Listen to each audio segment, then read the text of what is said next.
What's up everybody, this is Daniel here. I'm going to be talking about the honest truth of ManyChat marketing for a restaurant, a bar, a cafe, sort of any hospitality business. Maybe you have heard of the word ManyChat, maybe you know what it is, maybe you don't, but ultimately, just to give you a quick breakdown, ManyChat is one of the most popular messaging tools that is used for a lot of marketing that is done for bars, restaurants, cafes, a lot of local business, a lot of e-commerce. It's a tool that allows you to automate messaging, mostly messaging between customers of your business or potential customers of your business and a specific channel, mostly Messenger. That's where ManyChat really blew up. But now you can use ManyChat to have messaging on Instagram as well, SMS, email, WhatsApp. So it's now a multi-channel messaging tool.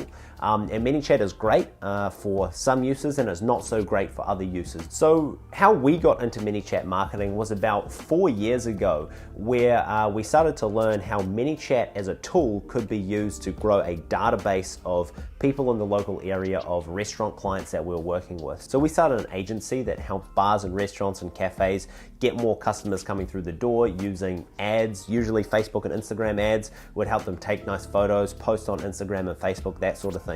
When ManyChat came along, it was a tool that allowed us to grow databases of people in the local area of a restaurant client that we might be working with, and then we could use that database as a remarketing tool. So the way that we used ManyChat was essentially to run social media advertising on Instagram and Facebook around specific offers. These offers were most likely going to be 2-for-1 offers, BOGO offers, buy one get one offers, or even free offers where you would run advertising to people in the local area of a business that we were working with.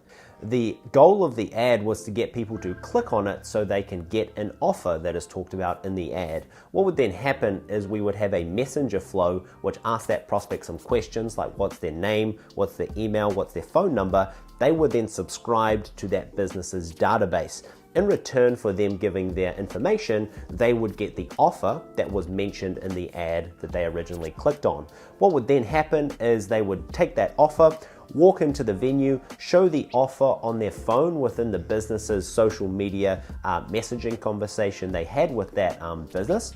They would then redeem that offer. Hopefully they would spend some money above and beyond the offer that they redeem itself.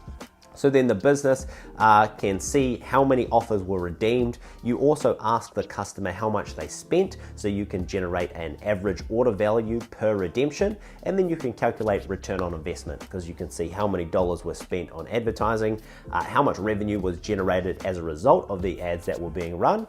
Hence, you had a trackable marketing campaign that actually built a database. So this database was then used for remarketing in the future by sending future offers, Mother's Day promotions, Father's Day promotions, any type of promotion that the business wanted because it was a brand asset tied to the business itself. That was really the big attraction of ManyChat to us. And so we really started to double down and focus on that subject. We went to the ManyChat convention in 2019, which was a lot of fun. And there are a lot of other people in the space like Matt Plapp, who maybe you've heard of or might not have heard of.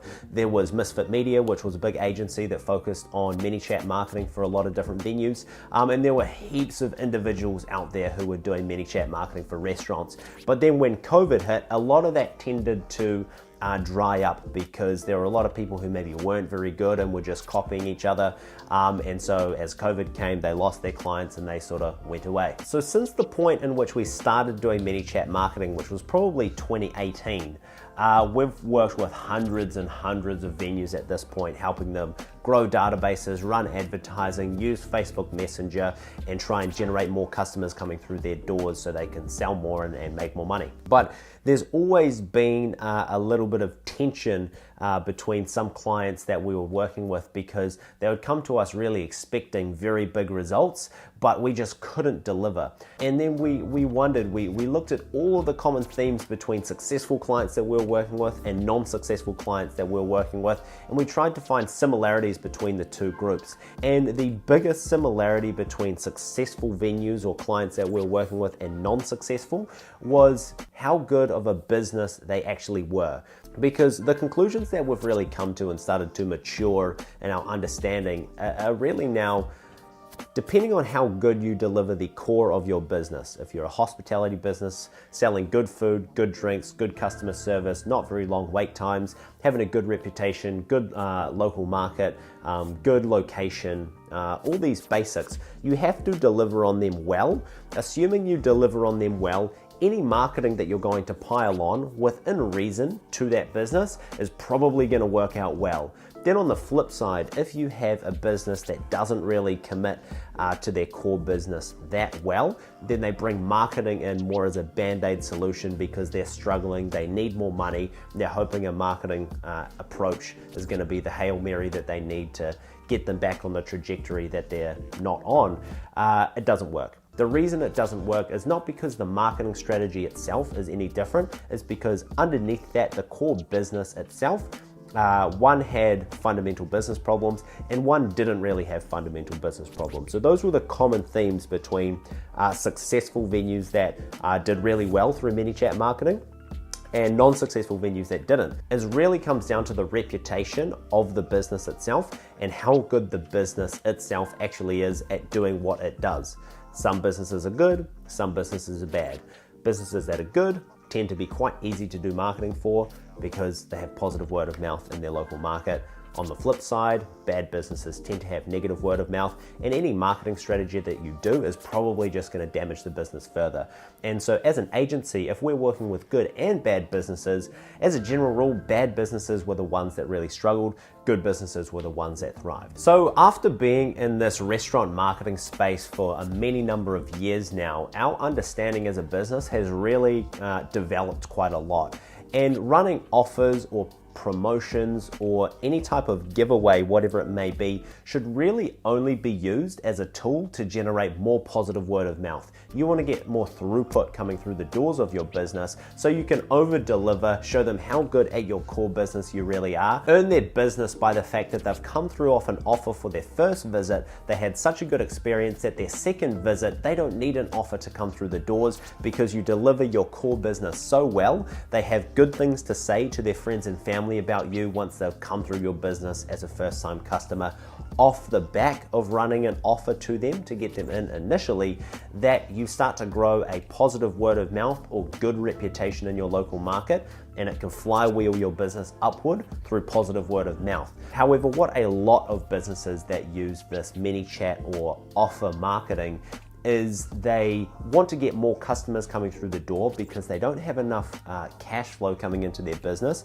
They're in a poor situation, but the reason they're in a not good cash flow situation initially most likely is because they're not delivering their core business well. So ManyChat marketing or running some sort of offers is never going to solve the core issue that their business has.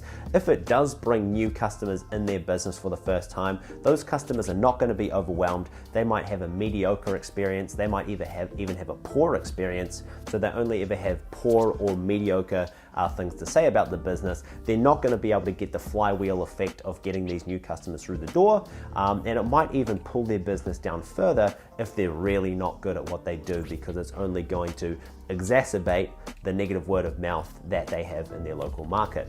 So this is really the truth of ManyChat marketing. If you have a business that is good at its core, ManyChat marketing is going to be a good thing because it's going to get more new customers coming through the door. You can then over deliver, generate more positive word of mouth, and start to lift your business up at a faster rate.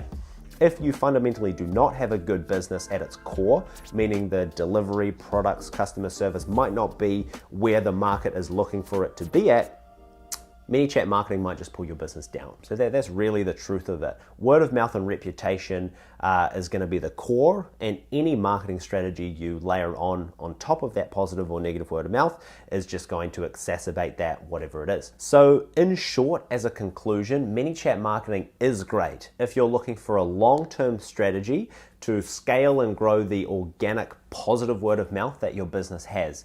But what it is not is a short-term get-rich-quick scheme, especially if you do not have the core fundamentals of your hospitality business being delivered on well.